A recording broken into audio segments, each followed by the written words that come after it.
hermanos y hermanas. ¿Estamos alegres? Es una bendición saludarlos y saludarlas esta mañana.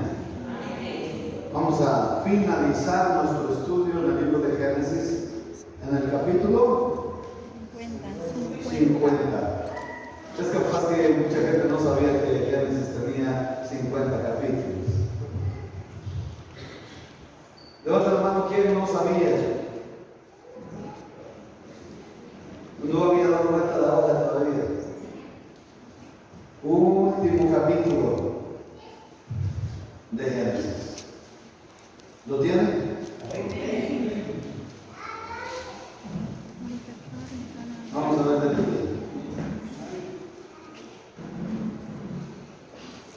Leemos en el nombre del Padre, del Hijo y de su Santo Espíritu.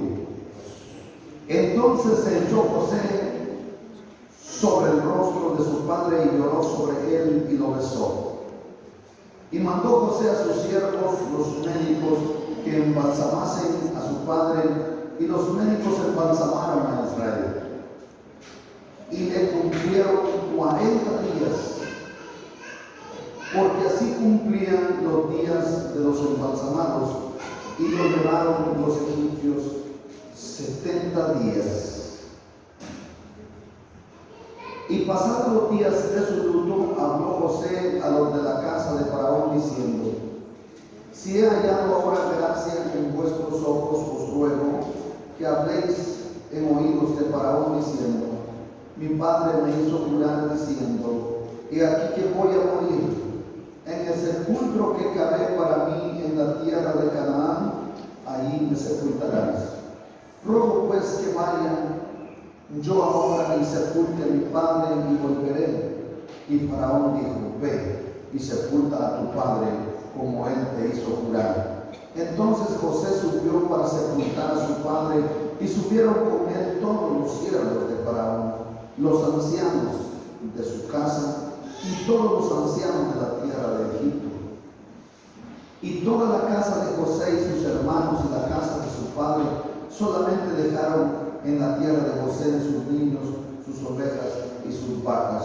Oramos. Padre, en el nombre poderoso de Jesucristo, en esta mañana nos damos gracias por amarte como solo tú lo puedes hacer. Damos gracias por bendecirnos como solo tú puedes bendecir. Gracias por la vida de cada hermano y cada hermana presente. Gracias, Padre, por tu palabra. Ilumínanos hoy, te rogamos, y que podamos aprender de tu palabra. Ilumínanos, enséñanos, instruyenos. Atamos al hombre fuerte y lo echamos fuera en el nombre de Jesús por todas las fuerzas de maldad. Y nosotros nos declaramos libres en el nombre de Jesucristo. Toda aquella persona que oiga o vea este mensaje sea bendecido como tu pueblo hoy lo es. Y por añadidura bendice también a su familia en el nombre de Jesucristo. Amén.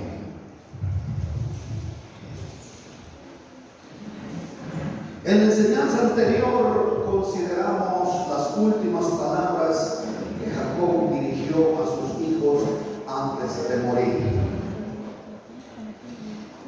Termina el capítulo 49 hablando sobre la forma en que muere Jacob. Después que muere Jacob, entonces comienza un pesar. Miremos el verso 33 del capítulo 49, cómo murió Jacob.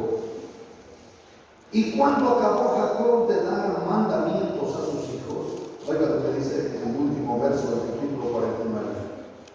Entonces, ¿cómo murió? Dando mandamientos. Encogió sus pies en la cama y expiró, y fue reunido con sus padres. Después de esto, entonces, ¿después de qué? De que murió Jacob, previas instrucciones de que su cuerpo no fuese sepultado en Egipto, sino que lo llevaran a sepultar a Macpela, a una heredad animal que había comprado Abraham para sepultura. La primera persona que fue sepultada ahí en su propiedad fue Sara. ¿Por qué Abraham pidió ser sepultado ahí? Isaac pidió ser sepultado ahí. Sara había sido sepultada ahí. Lea había sido sepultada ahí. Porque Jacob estaba en tierra extraña, en tierra extranjera. Estaba prosperado en Egipto. ¿Y por qué pidió que lo llevaran a tierra de Canaán? Sencillamente era una forma de expresar su fe y su confianza en las promesas que Dios había dado. ¿Qué promesas? La promesa de que le daría esa tierra a él y a su descendencia, que haría de ellos una gran nación y que a través de esa nación serían benditas todas las naciones de la tierra. La promesa terrenal, que heredarían la tierra eternamente. Pero este capítulo 49 cerró con la muerte del gran patriarca. Y veremos que Génesis cierra con la muerte de José en el capítulo 50.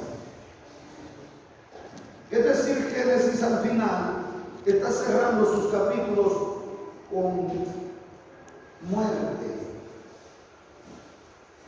en Egipto, pero no estoy hablando de muertos comunes, sino de patriarcas, de hombres de fe, de hombres escogidos por Dios. Esto debe hacernos recordar que en una ocasión Dios está hablando con Adán y le habla, valga la redundancia, de cierto árbol, del árbol del conocimiento de la ciencia del bien y del mal, al que se le conoce como el fruto prohibido. Y Dios está hablando con Adán y le dice: el día que de este fruto comas, ciertamente morirás. Es decir, Adán no tenía muerte establecida. En otras palabras, no era mortal. La muerte era opcional. En una ocasión está Eva por el huerto divirtiéndose en el bello jardín. Se acerca al árbol prohibido y un personaje extraño se le acerca y le invita a tener una charla o un diálogo sobre ese árbol. Eva, que en ese momento todavía no era su nombre Eva, sino varona. Entonces esta varona, cuando la serpiente le invita a comer de ese fruto, con una pregunta retórica, con una pregunta en la que aplica la mayéutica. No son los grandes pensadores los autores de la mayéutica.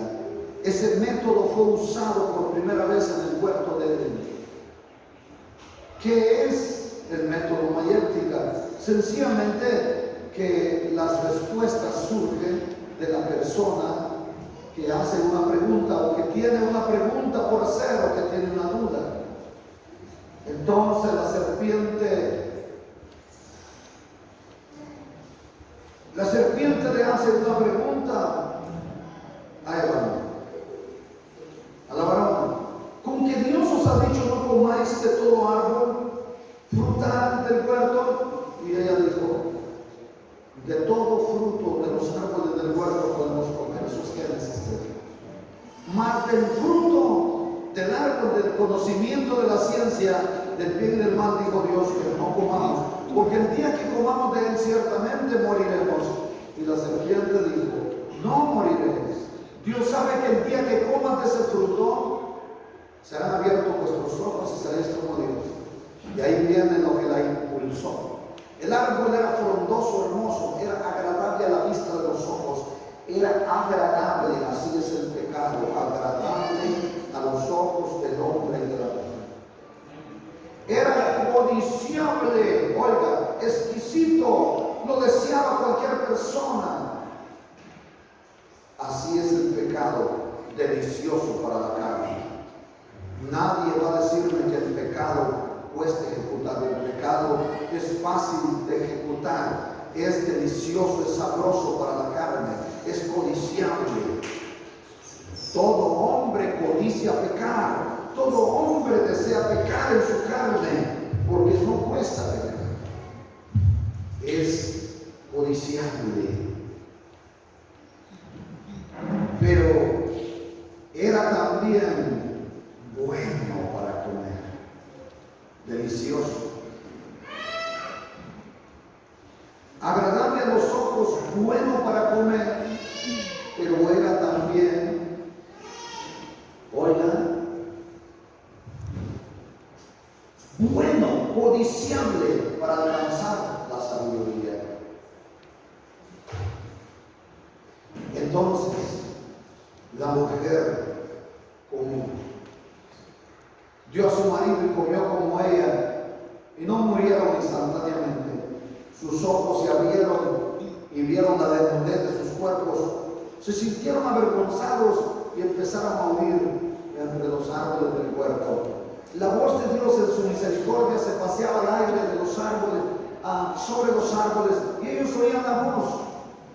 Pero Adán se escondía, como mucha gente hoy se esconde. Huye, no quiere oír la palabra, porque la palabra le castiga. Y así será para el tiempo del fin, cuando los testigos de Dios hablen, profeticen en los últimos tiempos. Dice que le dolerá la palabra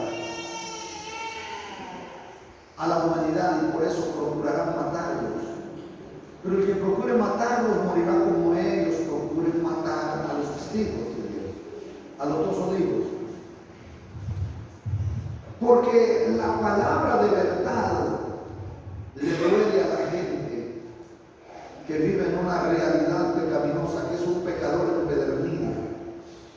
¿Por qué razón? Porque el pecado, la transgresión a los mandamientos de Dios, no solo constituyeron enemigos de Dios a la humanidad, sino que también fugitivos, y tratan de esconderse. Cosieron hojas de higuero, hicieron delantales. La gente trata de cubrir su pecado por razonamientos. No, Dios no va a meter al fuego a nadie. Dios no va a meter al fuego a sus hijos. ¿Y quién dijo que el que esté en pecado es hijo de Dios? No lo es. Solo Cristo da potestad al hombre y a la mujer de ser hecho hijo de Dios. Por su gracia. El que está pecando y está destituido de la gloria de Dios y no es hijo de Dios. Ese es amigo del mundo y por ende enemigo de Dios. Así que aquí está la respuesta. ¿Por qué vemos este libro de Génesis cerrando con muerte cuando es el libro de los comienzos? Génesis significa comienzo, principio.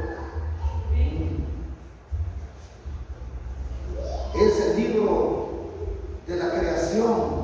Es más, los grandes estudiosos dicen que Génesis no es el libro del comienzo de Dios, sino el libro de los comienzos de Dios, porque el original no comienza, valga la redundancia, como leemos en la Reina Valera. En el principio creó Dios los cielos y la tierra. Así lee usted en la Reina Valera. Pero si usted va al original, el original dice: en sus principios creó Dios los cielos y la tierra.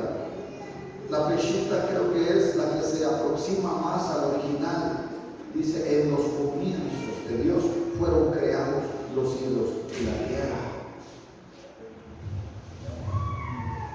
Con solo el texto Receptus, de donde fue traducida la Reina Valera, tiene una gran diferencia.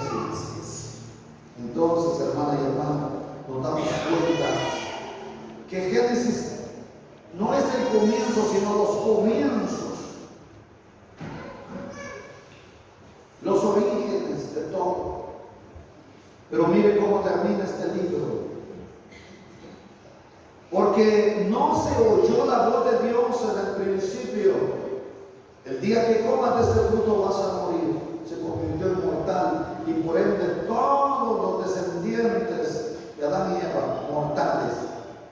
Y los días se fueron acortando hasta llegar a nuestra triste realidad. Si paso preguntándole a cada uno y a cada una, más de algo le duele o más de alguna dificultad corporal tiene. ¿Por qué razón? Porque nos volvimos tan frágiles.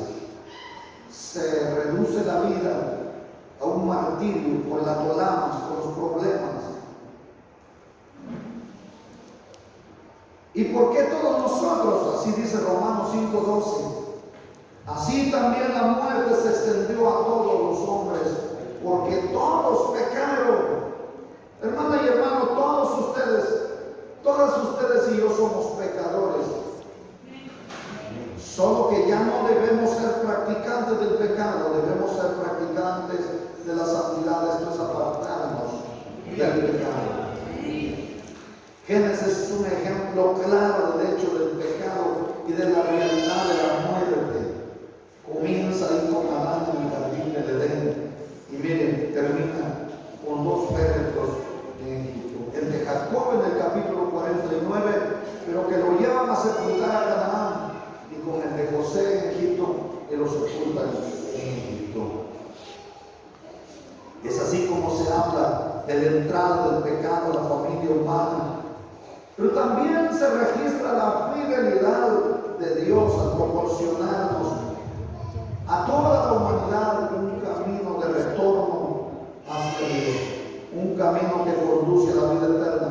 Lo empezamos viendo en Génesis también, en el capítulo 13, del versículo 15, esa promesa de la simiente de la mujer, que luego pasa a ser la simiente de Abraham.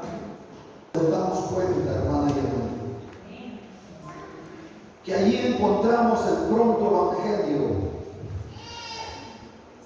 En Génesis 3:15, la promesa que el Señor nos liberaría y que ese mal que había abrazado nuestros primeros padres terrenales, oiga, sería aplastado de su cabeza por la simiente de la mujer, y esa simiente es Cristo. Veamos entonces el entierro de Abraham en Egipto. ¿O dónde? En Canaán, la tierra de las promesas. Entonces se echó José sobre su padre, sobre el rostro de su padre. Entonces se echó José sobre el rostro de su padre y lloró sobre él y lo besó.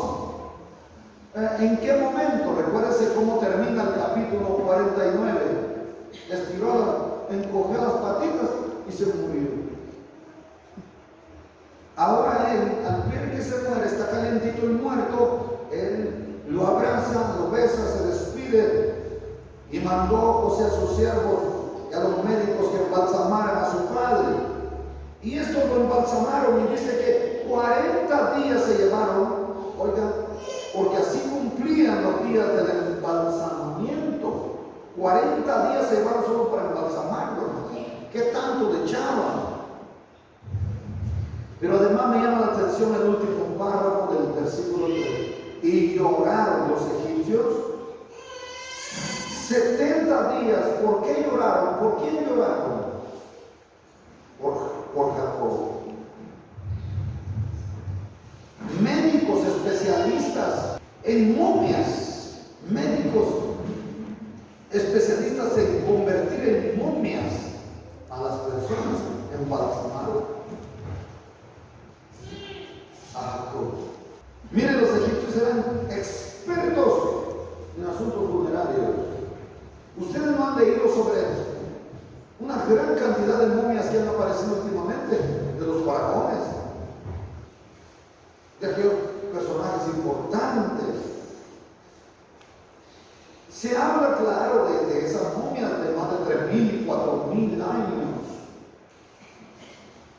Obviamente no se habla del método que usaban. No se ha descubierto cuál es el método para poder conservar esos cuerpos casi intactos, hermano.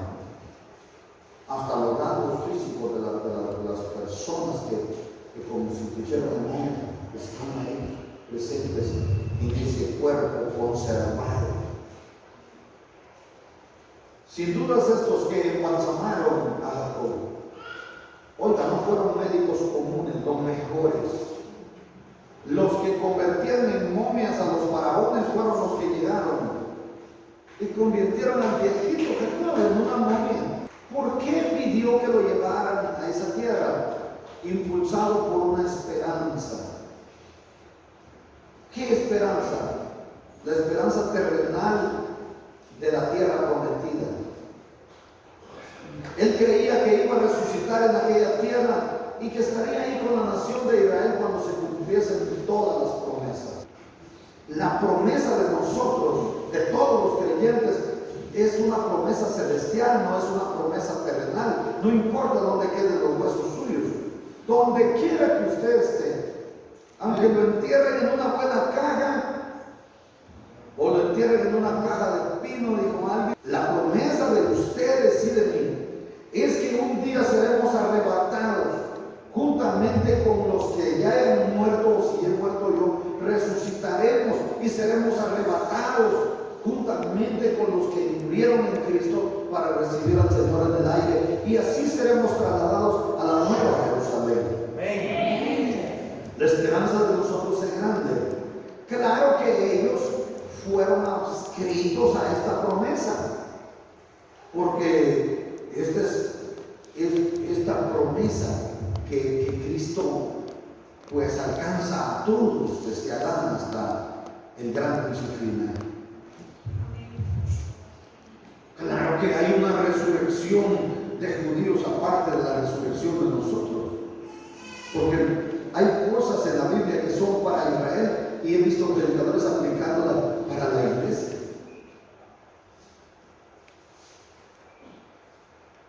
Hay un juicio para las 12 tribus de Israel y obviamente ahí hay un despertar de ellos. Recuérdense que cuando venga el anticristo va a marcar a las personas, pero en búsqueda de los 144,000 sellados con el Espíritu de Dios, que son 12,000 de cada tribu.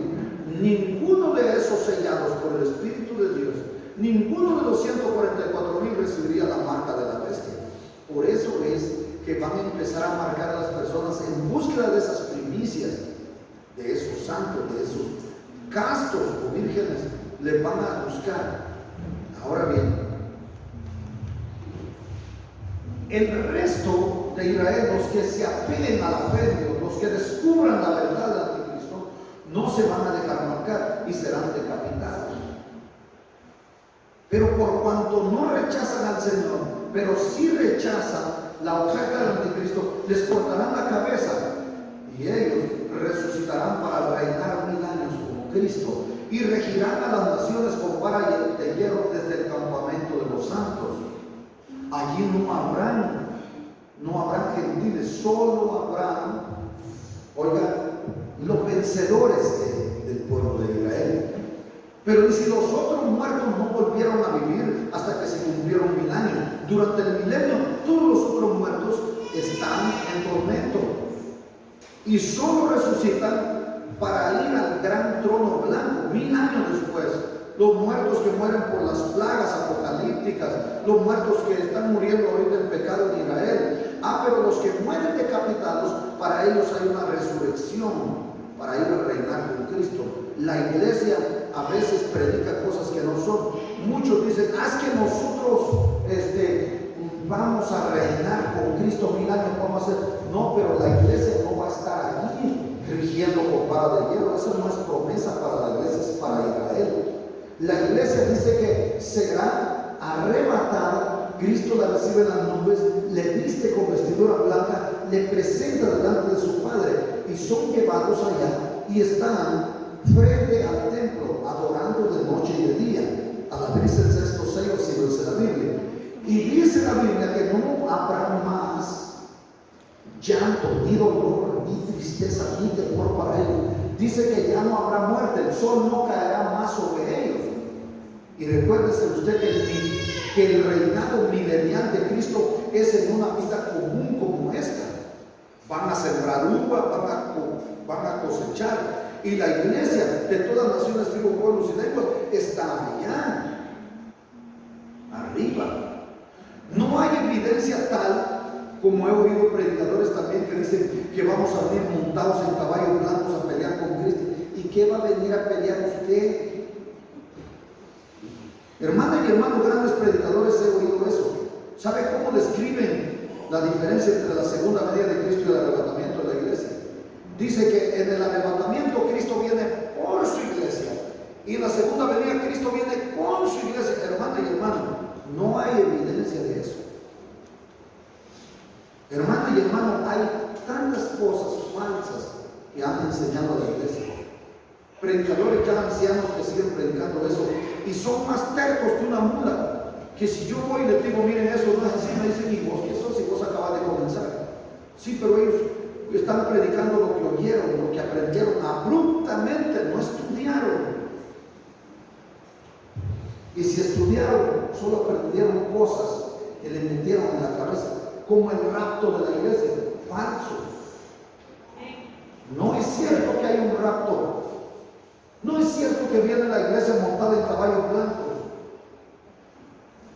¿Sabe quién viene con Jesús en su segunda venida montados en caballos blancos? Es el ejército celestial. Nosotros no somos el ejército celestial. ¿Sabe quiénes conforman el ejército celestial? Son los arcángeles. Ni siquiera son ángeles comunes. Son los arcángeles. Son guerreros. Y sabe, ese ejército está liderado por el arcángel Miguel. ¿A qué va a venir usted, hermana y hermano, si apenas pelea su propia batalla aquí y a veces lo vence el enemigo? El Espíritu de Dios le está diciendo que no peque y usted siempre peca. Le está diciendo que no haga tal cosa y siempre lo haga. Así somos nosotros, hermana y hermano. Caemos en terquedad.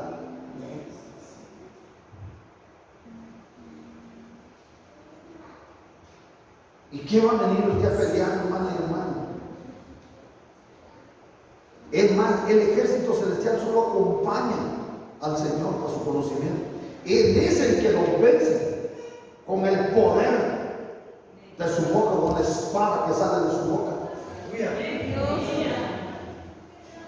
La iglesia dice Juan, vi una gran multitud, la cual nadie podía contar, de todas las naciones, tribus, pueblos y lenguas. Hoy una multitud, hasta las características físicas, los rasgos fisiológicos, los vio Juan. Habían chinos, habían japoneses, oigan, ahí habían guatemaltecos, salvadoreños, estadounidenses, canadienses.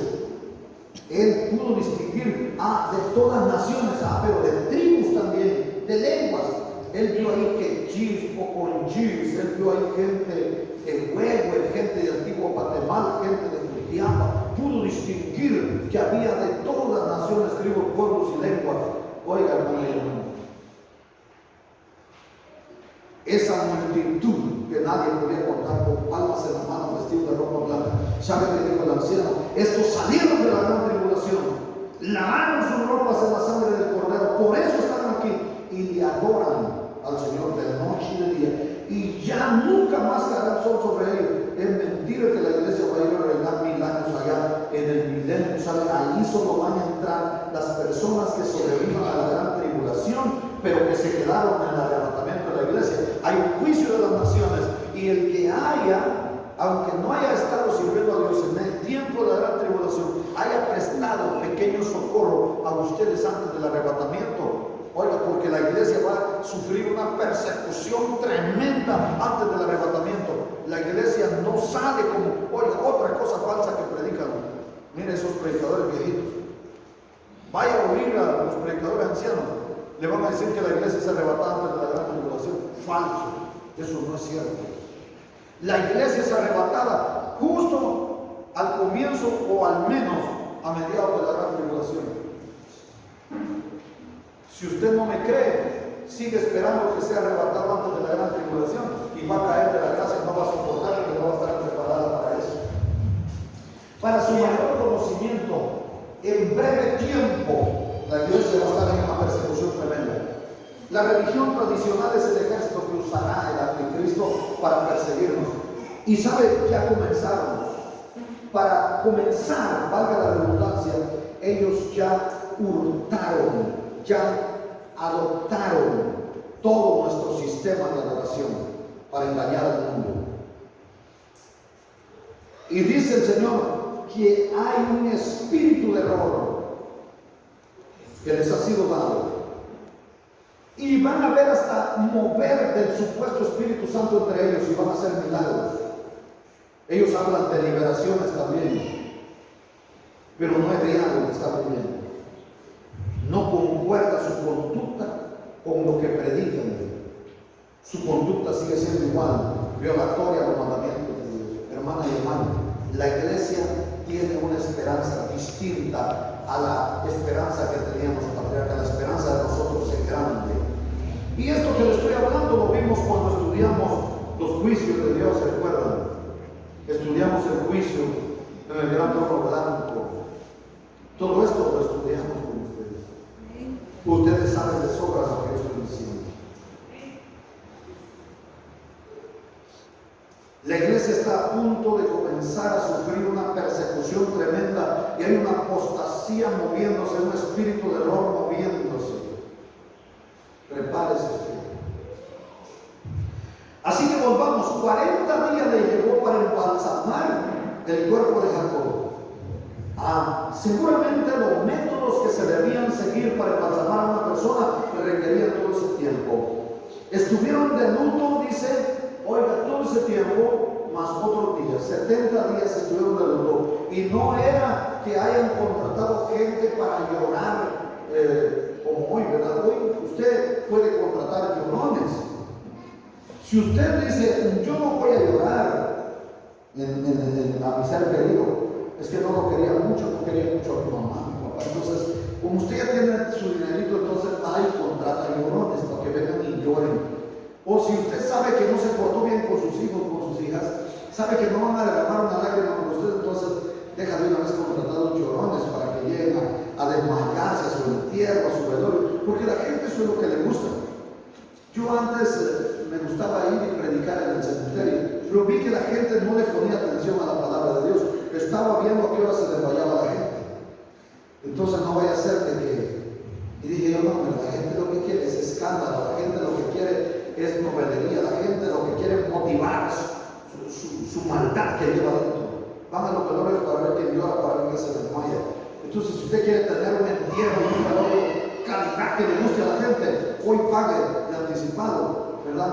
Llorones para que le lloren. Pero a Jacob no lo estaban llorando, valga la redundancia, llorones profesionales.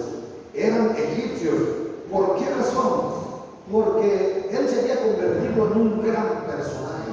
Para comenzar, era el padre de José, el que había salvado a Egipto, a mucho pueblo que hubieran muerto por el hambre de no haber sido que Dios usó a José para preservarlo. Lo consideraban un libertador. Entonces, Jacob era una persona a esas alturas con un nivel espiritual alto, se había convertido en un gran personaje, admirado, respetado, y así que lo estaban llorando de verdad. Y algunos por miedo a José, que si no lloro José me va a ver que no lloro, me va a expulsar de aquí. Seguramente habían algunos así. Vamos al verso 4. Pasando los días de luto, habló José a los de casa de Faraón y les dijo: si hay hallado gracia en vuestros ojos, os ruego que habléis a los hijos de Faraón y le digáis que mi padre me hizo jurarle que lo llevaría a su tierra. Y cuando Faraón escucha esto, entonces le dice a José: llévatelo, anda y entiérralo tal como te hizo jurar. Dice que fueron con él toda la casa de José, sus hermanos, todos, y solamente se quedaron en José los niños, solamente se quedaron sus ganados. Oiga, hermana y hermano, ese cortejo fúnebre fue grandísimo. Era multitud de gente. Y esto me hace decir que Jacob fue respetado, amado y honrado en Egipto. Y esto eso me hace imaginar, oiga, esa gran procesión fúnebre tan larga, como había sido su luto tan largo, 70 días. El mundo no ha visto una procesión fúnebre más grande que esa. Además, recuérdense, tan largo viaje que emprendieron de Egipto hasta Hebrón. Llevaban seguramente machos y mulas cargadas de provisiones, agua, bebidas, fresco, vinos, para darle a la gente que se desmayara en el desierto. Pero fueron hasta Hebrón a enterrarlo allá en la cueva de Macpela, en tierras cananeas. Llama la atención que se van toditos los adultos de José. Solamente quedan los niños, los pequeños. ¿Sería esta una orden de Faraón? Es probable. Para que volviera José, lo necesitaba. Además amaban a esta gente en ese momento. Unos lo amaban de corazón y otros por miedo a José, era el segundo hombre poderoso de Egipto. Vamos al verso 9, subieron también con él carros y gente de a caballo, oiga hermana y hermano, y se hizo un escuadrón muy grande. Iba el ejército egipcio, hermana. Iban carros, gente de a caballo, gente de a pie. Iban carretas cargadas de comida para todo esto. Y llegaron hasta la era de Atán, que está al otro lado del Jordán. Y endecharon ahí con grande y muy triste lamentación. Y José hizo a su padre duelo por 7 días. Recibiendo los moradores de la tierra, los cananeos, el llanto en la era de Atad, dijeron: llanto grande es este de los egipcios. Por eso fue llamado su nombre Abel Misraim. Abel Misraim, que está al otro lado del Jordán. Hicieron pues sus hijos con él según les había mandado, pues lo llevaron sus hijos a la tierra de Canaán y lo sepultaron en la cueva del campo de Macpela, la que había comprado Abraham con el mismo campo para heredad de sepultura de Efrón Eteo al oriente de Monte. Eso es sencillo. Él quería estar sencillamente donde estaban los demás patriarcas. Quiso estar junto a sus padres en lugar de esa propiedad. Quería asegurarse que su cuerpo reposara ahí, ¿no?, al lado de esos otros patriarcas. ¿Y por qué quería estar al lado de ellos? Porque compartían la misma fe, la misma esperanza, la misma promesa de resurrección. Bueno, ya lo sepultaron y ahora sí, ¿no? Felices todos, ¿no? Había al menos 10 hermanos de José con temores. ¿Sabe qué dirían ellos? Cuando muera mi padre, entonces nos va a hacer venganza. Benjamín no tenía problemas, él era chiquito y él no andaba cuando lo metieron a José a los egipcios. Entonces había unos 10 que estaban aterrorizados. Pero el verso 14 miramos nosotros que José calma los temores de sus hermanos. Vamos a ver del 14 en adelante. Y volvió José a Egipto, él y sus hermanos, y todos los que subieron con él a sepultar a su padre. Después que lo hubo sepultado, viendo los hermanos de José que su padre era ya muerto, dijeron: quizá nos aborrezca José ahora y nos dará el pago de todo el mal que le hicimos. Hermana y hermano, oiga, el león nunca por su condición, dicen por ahí, ¿verdad? Ellos pensaban que el corazón de José era como el de ellos, dicen. Y enviaron a decir a José: tu padre mandó antes de su muerte diciendo, oiga lo que le mandaron a decir, tu padre, así diréis a José: te ruego que perdones ahora la maldad de tus hermanos y su pecado, porque mal te trataron. Por tanto, miren ahora esta declaración: ahora te rogamos que perdones la maldad de los siervos del Dios de tu padre. Y José lloró mientras hablaban. Hermana y hermano, ellos sabían que si le decían que su padre había dejado esta razón, que los perdonara, lo haría. José decía ellos. Estaban usando un mediador, pero ¿sabe qué? Lo bueno fue que ellos llega el momento en que dicen: te rogamos que nos perdones. Hermana y hermano, mire, mientras usted no pide perdón a sus enemigos, a la persona a la que usted le ha hecho mal, usted no va a estar en paz. Mire, ellos 17 años vivió Jacob en Egipto. José les había demostrado que los amaba, que los apreciaba, que le interesaba que estuvieran bien, los había alimentado, les había dado lo mejor de la tierra de Egipto, andaba haciendo luto con ellos, agarraba la botella de vino, los abrazaba juntos, lloraba. ¿Creen eso? No, es demasiado. Pues probable. Lo cierto es que se consolaban juntos. Y ahora ellos tienen dudas todavía.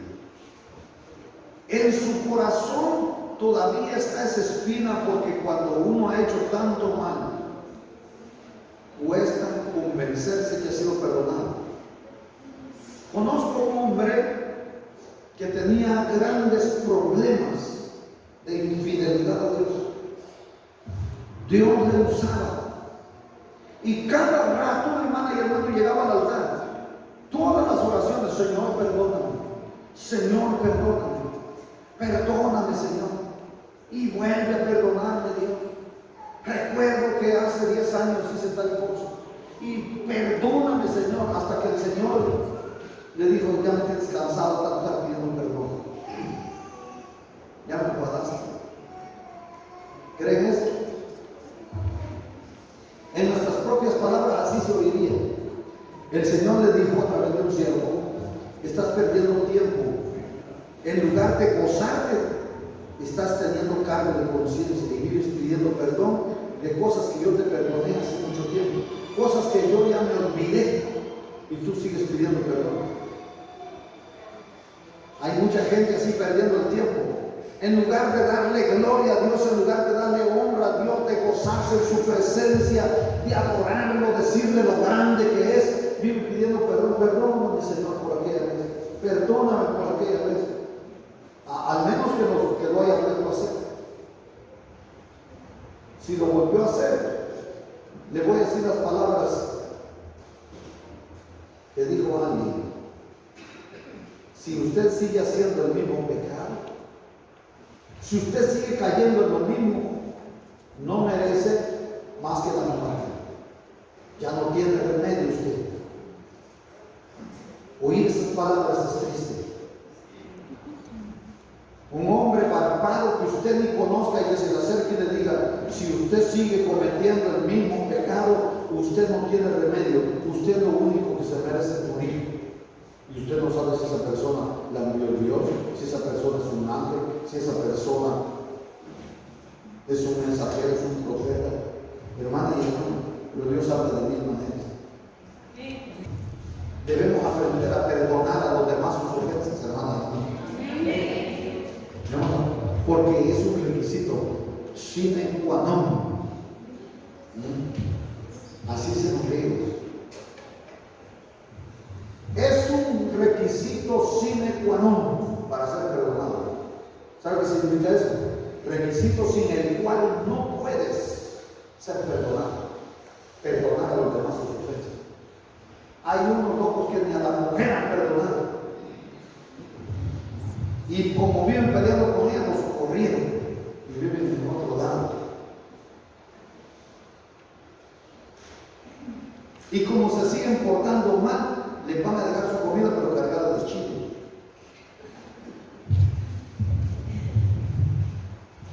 Es que no quieren hacer cambios. Decía alguien: es que yo lo que quiero es que mi mujer me dé amor. ¿Y usted qué le da? Puro regaño, puro maltrato. La Biblia dice: no erréis, lo que el hombre siembra, eso va a cosechar. Si usted es mala, ¿y qué espera? Que su marido sea buena gente. Quiere que le dé pisto. Si usted es mala, ¿cómo le va a dar pisto?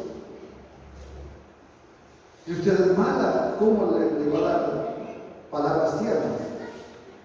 Pero si usted es buena persona y usted le sirve con amor a pesar de su mujer, tarde o temprano Dios va a ser amor. Y si usted es malo, ¿cómo quiere que su mujer sea buena? Si usted la viene maltratando, si usted le da solo para frijoles, si quiere pollo, quiere carne, y el resto todavía que tan cara que la libra, ¿y de dónde va a sacar la pobrecita? Lo que el hombre siembra, eso cosecha. Ellos habían sembrado mal y estaban esperando cosechar mal.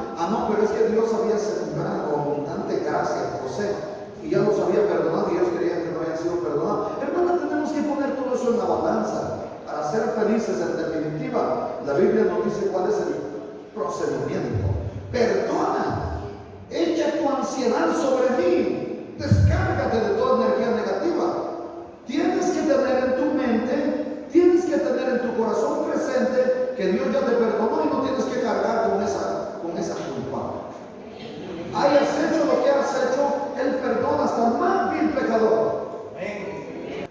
Sea lo que fuere que usted haya hecho, el Señor ya le perdonó. Tiene que vivir la verdadera libertad.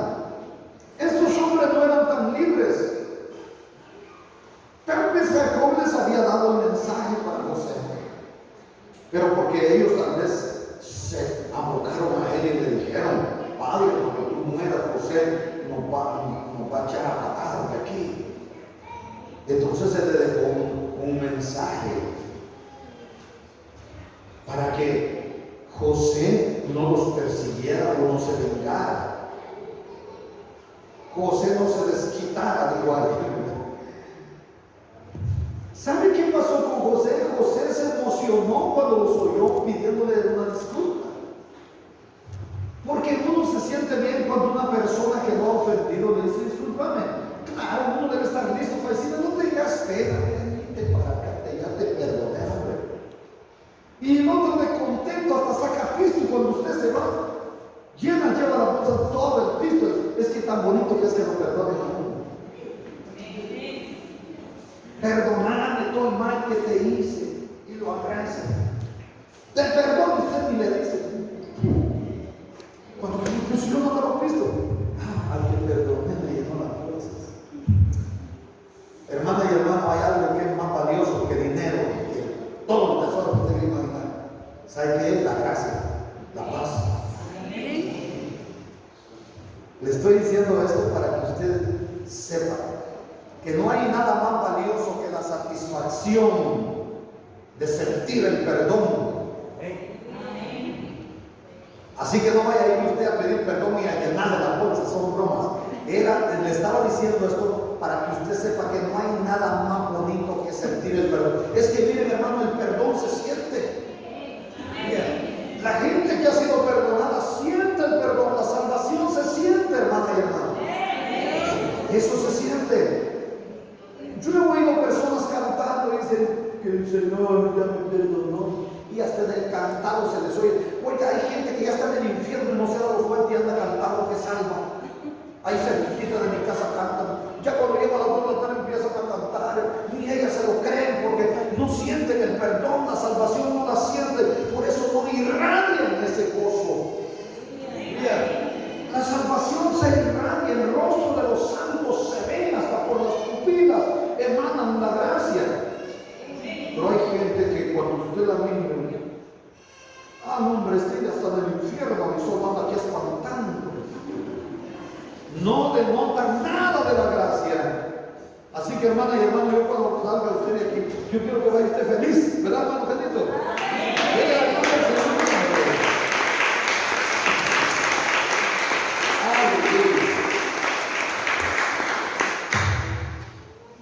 Vamos a ver cómo reaccionó José. Verso 18. Vinieron también sus hermanos y se postraron delante de él y dijeron: henos aquí por siervos tuyos. Y le respondió José: no temáis, no tengas miedo, no tengas ningún temor, no os amedrentéis, no estéis tristes, no estéis preocupados. Todo eso significa: no temáis. ¿Acaso estoy yo en lugar de Dios?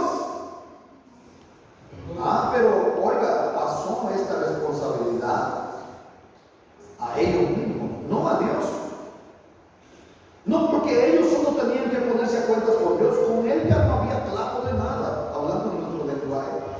Conmigo no tengáis pena, poned a cuentas con Dios. Yo no estoy en lugar de Dios. Dios es el que va a hacer justicia.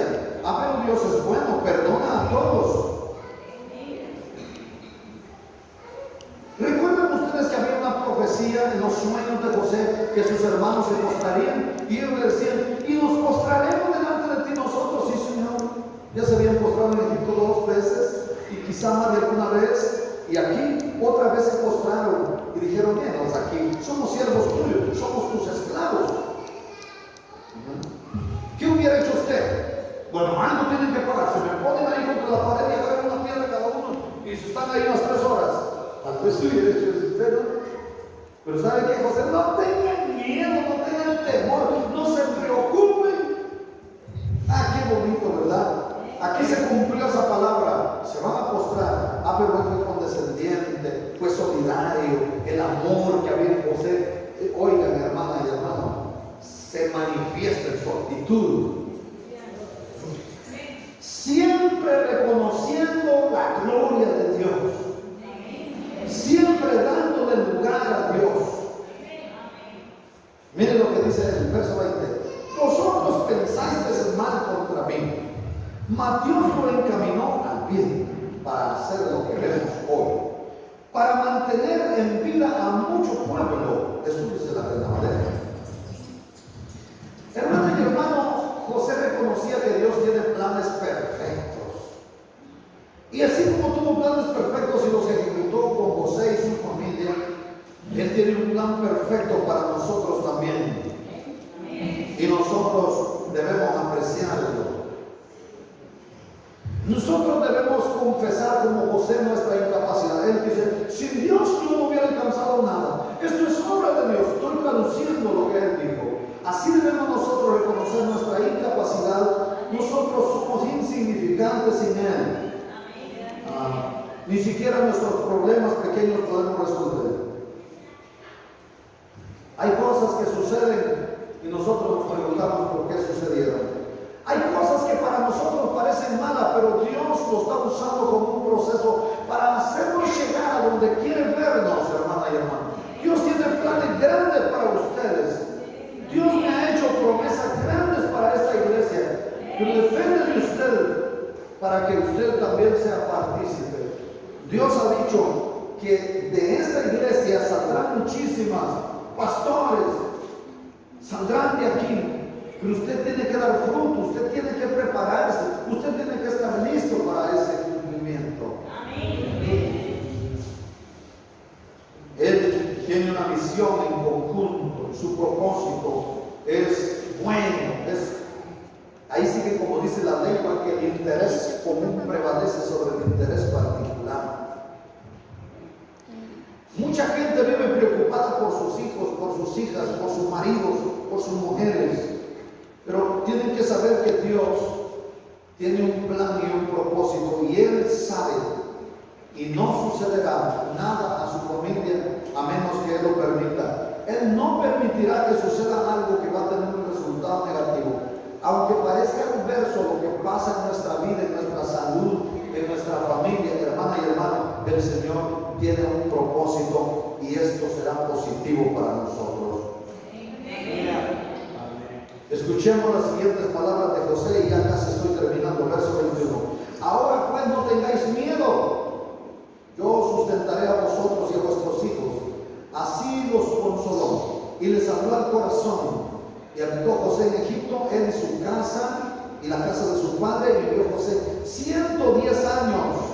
Y vio José los hijos de Efraín hasta la 3ª generación. También los hijos de Maquir, hijo de Manasés, fueron criados sobre la rodilla de José. Oigan ustedes, los nietos y los bisnietos estaban ahí, chineados en la rodilla de José.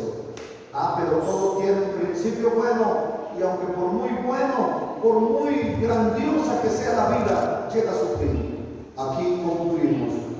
Miremos en el verso 24. Y José dijo a sus hermanos: yo voy a morir, mas Dios ciertamente os visitará y os hará subir de esta tierra a la tierra que juró a Abraham, a Isaac y a Jacob.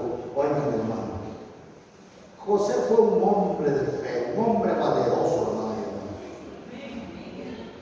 E hizo jurar José a los hijos de Israel diciéndoles: Dios ciertamente os visitará, hermana y hermano. Esa seguridad debe estar ahí en nosotros también, que Dios sigue visitando a sus hijos, sigue visitando a su pueblo. Dios ciertamente os va a visitar. Y os hará llevar de aquí. Pero quiero que cuando se vayan, ustedes deben llevar mis huesos. Y murió José a la edad de 110 años. Y lo embalsamaron también. Él pensaba quizá que no lo iban a embalsamar, por eso decía los huesos. Si no hubiera dicho, y van a llevarse mi momia. Lo embalsamaron, hermana y hermano. Están desenterrando cuerpos de antes de José, lo están desenterrando enteros en Egipto, ¿sí o no? ¿No han leído ustedes al respecto? Y fue puesto en un ataúd en Egipto, no lo enterraron. Lo hicieron momia y lo pusieron junto con los faraones. Oye, esos montones de momias que están ahí, posiblemente una de esas es la de José. Así termina este libro de Génesis. Como les dije, comienza con que Dios creó los cielos y la tierra y termina con un féretro en Egipto, no con un entierro. Lo pusieron en un ataúd. ¿Por qué esto? Lo de la muerte nos sigue aconteciendo. El pecado es la respuesta. Eso es lo que ha provocado todo esto. Bueno, aquí seguramente va a haber una pregunta. ¿Y por qué José no fue llevado a Canaán también? ¿Por qué no dijo, ay, me llevan y me entierran allá donde está Abraham, Isaac, donde está Jacob? Sencillo, José era un hombre inteligente. Él sabía que no iban a permitir que lo transportaran a Canaán, porque